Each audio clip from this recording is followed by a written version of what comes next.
ketemu lagi dengan saya Dr. Desi di Prim Talk. Udah lama nih ya nggak ketemu sama Prim semua. Nah, hari ini udah pasti kita bakal bahas masalah seputar kesehatan yang pastinya sangat seru dan edukatif. Hari ini kita akan mendatangkan narasumber yang muda, cakep, dan famous. Siapa lagi yang nggak kenal? Dr. Abdul Rahman Moza, spesialis bedah saraf, konsultan pediatri. Makasih Desi. Dok, apa kabar dokter? Alhamdulillah sehat, Selamat Des. datang di Prim Talk. Terima kasih Desi. Senang sekali kita bisa mengundang dokter untuk memberikan beberapa info seputar kesehatan di bidang bedah saraf ya dokter. Ya, benar sekali. Nah, bagi Prims tetap stay tune sampai akhir dan jangan lupa follow media sosialnya Prim TV. Follow, share, like, dan subscribe. Dan bagi yang mau nanya-nanya, udah bisa langsung tulis di kolom komentar. Oke dok, kita langsung aja ke topiknya ya dokter. Iya. Untuk penyakit bawaan lahir pada anak ini dok, kira-kira apa aja sih dok? Dan seberapa berbahayanya kira-kira dokter? Nah, itu pertanyaan bagus banget ya. Jadi, beberapa penyakit itu contohnya paling sering itu pada Indonesia itu adalah kita sering dengar hidrosefalus. Hidrosefalus. Nah, itu kayak penumpukan cairan pada otak ya, atau benjolan di punggung atau di kepala yang disebut dengan spina bifida. Dan bisa sering terjadi kalau bawaan lahir, kalau misalnya di bagian kami itu adalah gangguan pada pembentukan kepalanya mohon maaf ya, kepalanya itu lonjong atau ada gangguan deformitas kalau kami bilang gitu. Nah, kalau dibilang bahaya, yang bahaya itu adalah kita kalau penanganannya nggak tepat, karena pasien-pasien yang paling terutama pada hidrosefalus, penumpukan cairan itu akan mengganggu perkembangan pada anaknya. Pada anak ya dokter. Jadi itu harus cepat penanganannya.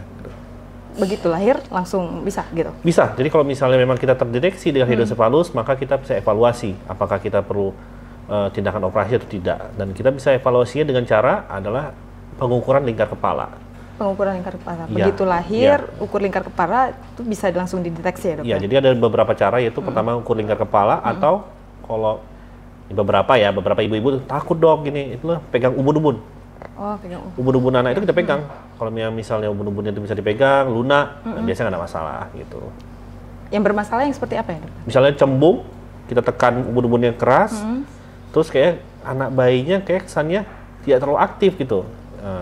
Aktifnya bayi juga dinilai? Dinilai semua, kita nilai semua. Apgar score termasuk? Apgar score, kalau saya sih lebihnya ke ada namanya pediatric score GCS.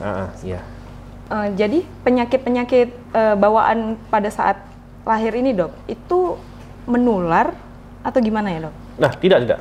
Penyakit bawaan lahir itu tidak akan menular. Tidak akan menular. Jadi tidak usah takut. Tetapi beberapa pasien itu adalah penyakit bawaan lahir itu karena memang dia, misalnya ibunya memang ada penyakit hidrosefalus misalnya, atau keluarganya, itu bisa meningkat di situ. Diturunkan berarti? Bisa diturunkan. Dari orang tua? Bisa. Itu bisa sembuh atau dia tetap permanen sampai seterusnya gitu dokter? Nah, jadi targetnya, misal contoh ya, kalau penyakit bawaan lahir, kalau misalnya kayak spina bifida atau benjolan itu bisa sembuh. Bisa sembuh. Nah, tapi kalau kayak hidrosefalus, dia bisa sembuh tapi dengan catatan memerlukan alat-alat. Misalnya ada beberapa kasus pasiennya setelah kita operasi dia tetap pasang selang seumur hidup. Dia mengalirkan cairan ke perut, atau kita lakukan ada namanya tindakan yang baru, minimal invasif endoskopi. Kita hanya membuat cairan di otak itu, jadi tekanan di otak itu normal gitu, sebisa mungkin normal. Jadi akibatnya otaknya bisa berkembang di situ. Berarti ada yang bisa sembuh, ada yang memang permanen seumur hidup. Permanen, dua-dua bisa sembuh, tapi yang paling penting adalah penanganan pertama yang mesti cepat gitu, jangan telat. Kalau udah telat dokter, kira-kira gimana dok? Nah, kalau udah telat sudah terjadi global development-nya delay, maksudnya perkembangan tubuhnya ada delay, anak-anak delay, jadi sulit kita untuk mengejarnya itu. Jadi kita hanya bisa bilang, misalnya contoh, kepala bayi sudah terlalu besar nih.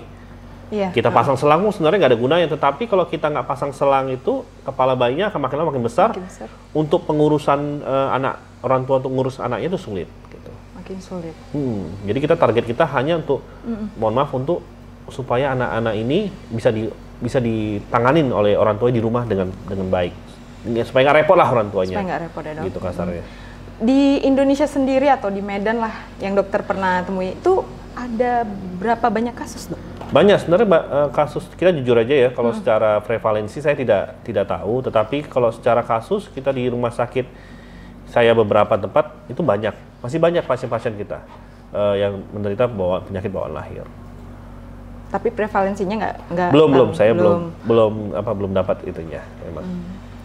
Jadi dok, kelainan bawaan ini dok, faktor penyebabnya itu apa aja ya dok kira-kira? Nah, jadi kalau kita bisa lihat ya, paling pertama faktor penyebab utama penyakit bawaan lahir itu kalau untuk bagian saraf itu terutama adalah asam folat.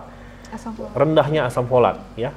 Jadi kalau dengan asam folat itu murah, meriah, kasarnya ada di mana-mana, tetapi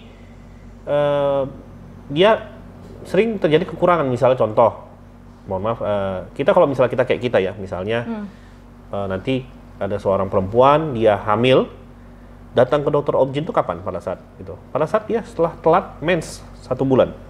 Ya kan? Itu rata-rata itu orang gitu, biasa telat. Nah itu, kalau asam folat itu dia bergunanya paling maksimal itu pada saat 2 minggu pertama kehamilan. 2 minggu nah, jadi kalau di luar negeri itu sudah dibiarkan kita minum asam folat itu, maksudnya di negara-negara kayak Amerika ya, itu asam folat itu sudah dari remaja diminum asam folat. Nah, asam folat itu efek sampingnya nggak ada, efek sampingnya cuma satu, dia susah BAB. Nah, itu kelebihannya. Jadi asam folat itu berguna pada saat 1 bulan pertama dan itu sering miss kita, karena kan kita bisa setelah nikah, loh dok kok saya baru telat nih satu bulan mensnya gitu. Jadi ke dokter obgynnya udah telat gitu. Nah, juga beberapa faktor resiko adalah, jadi kita nggak bisa bilang, dok ini kan salah, mohon maaf ya, mamanya aja nih pasti nih, mamanya kan kok mitos-mitosnya mamanya nih yang salah atau ini salah dua-duanya. Jadi yang laki-laki biasanya, ya kalau bisa berhenti ya teman-teman ya, itu adalah merokok. Merokok itu membuat sperma itu turun kualitasnya. Nah jadi gimana dok? Kita mau pengen punya anak, boleh nggak laki-laki minum asam folat? Boleh. Penelitian terbaru, asam folat itu bisa meningkatkan fertilitas pada pria 20-30% gitu. Jadi udah murah meriah. Dan satu lagi kalau untuk perempuan, asam folat itu membuat mohon maaf ya, kulitnya glowing kasarnya. Gitu. Glowing. Berarti ini ada tips baru ya Prims. Udah bisa mengkonsumsi asam folat mulai dari usia remaja ya dok? Remaja boleh. Remaja. Tidak masalah, tidak ada efek samping. Kalau untuk yang laki-laki sendiri dok, mulai kapan bisa mengkonsumsi asam folatnya dok? Nah, biasanya pada laki-laki kalau misalnya kita mau punya anak, dengan kita tanya dulu ya, misalnya laki-laki ini dia punya keturunan gitu, misalnya udah punya penyakit, dia mesti diminumnya dari 6 bulan. 6 bulan. 6 bulan sebelum nikah, sebelum program. Tapi kalau misalnya tidak nih, saya tidak masalah, tidak ada ini, 2 bulan pun bisa, nggak ada masalah. Tapi yang paling penting berhenti merokok. Paling penting. Berhenti merokok. Ya Prims, sebagai kalian yang masih merokok, udah boleh berhenti dari sekarang. Berhenti ya, bukan dikurangi, tapi berhenti ya dok. Berhenti. Mesti berhenti karena demi anak kita juga. Itu kasarnya. Kemudian dok, ada nih ya kan faktornya ini segala macam. Untuk mencegahnya itu ada juga dok pasti? Ya pasti cuma satu, tadi saya bilang pencegahannya kalau misalnya dok, kita di daerahnya jauh nih dok, ya kan kita susah dapat obat asam folat. Jadi gimana caranya? Dengan makanan.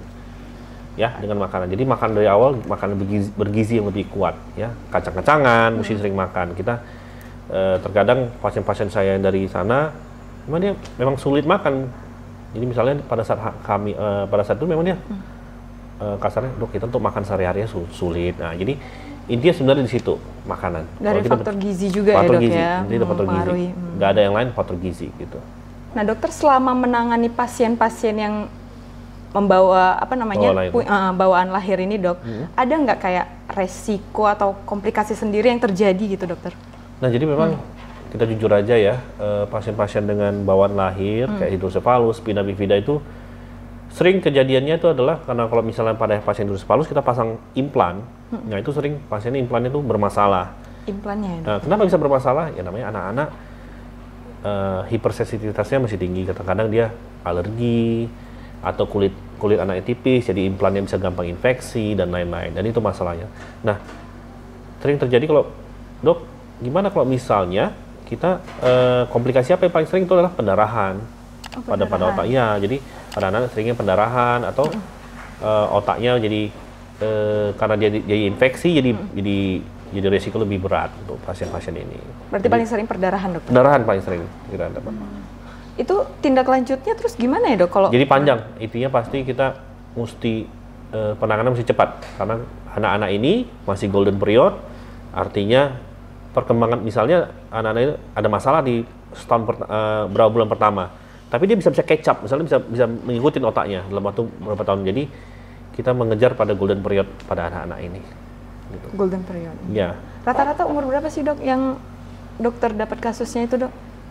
Ya, jadi kalau rata-rata saya dapat kasusnya ini yang baru-baru ini sering akhir-akhir ini adalah pada baru lahir, pada 0 hari, atau baru sebulan pertama, atau dapat baru-baru ini usia-usia 6 bulan atau setahun. Setahun begitu lah. Lahir langsung bisa dilakukan tindakan, Dok? Bisa, tapi dengan catatan dengan resiko tinggi pasti. Namanya anak-anak ya. Apa yang perlu diperhatikan biasanya, Dok, kalau misalnya ada tindakan kayak gitu atau perawatan pasien-pasien dengan bawaan lahir gitu, Dok? Itu bagus banget pertanyaan. Jadi paling pertama adalah ibunya, orang tuanya yang paling pertama. Ibunya, orang tuanya ini mesti telaten. Kenapa? Karena pada anak-anak ini terjadi kasarnya hipersensitivitas pada pasien-pasien tertentu. Jadi dia memang bermasalah, gennya kan bermasalah. Jadi akibatnya apa? Kita mesti lebih telaten. Jadi kasarnya luka yang mesti sering dilihat. Nanti pasti dokternya kan ngajarin ini ada pompanya, gimana cara melihat pompanya. Kita mesti melihat gizinya. Jadi mesti telaten. Anak-anak dengan hidrocephalus bisa normal.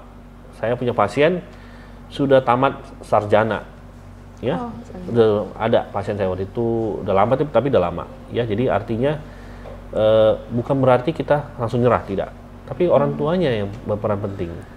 Kasusnya hidrocephalus, Dok? Hidrocephalus. Tetap besar nggak kepalanya? Enggak, kepalanya nggak besar. Tapi jadi kalaupun kepalanya besar, misalnya nih ada pasien saya kepalanya itu umur 2 bulan dia lebih besar daripada normal. Tapi karena kita udah lakukan tindakan, maka kepala itu dia normal, tapi badannya besar. Jadi dia proporsional kepala badan, dia udah nggak nampak lagi. Udah nggak kelihatan ya, Dok? Iya, jadi nggak nampak lagi. Baik, seru sekali. Terima kasih banyak, Dokter, atas Sama-sama. semua pengetahuan ilmunya soal penyakit bawaan lahir dan cara penanganannya. Nah, Prims, bagi kalian yang masih punya banyak pertanyaan, boleh tulis di kolom komentar. Atau yang mau konsultasi secara langsung, bisa ketemu langsung sama Dr. Abdurrahman Moza di Rumah Sakit Royal Prima Medan. Nah, jangan lupa juga follow akun media sosialnya Prim TV.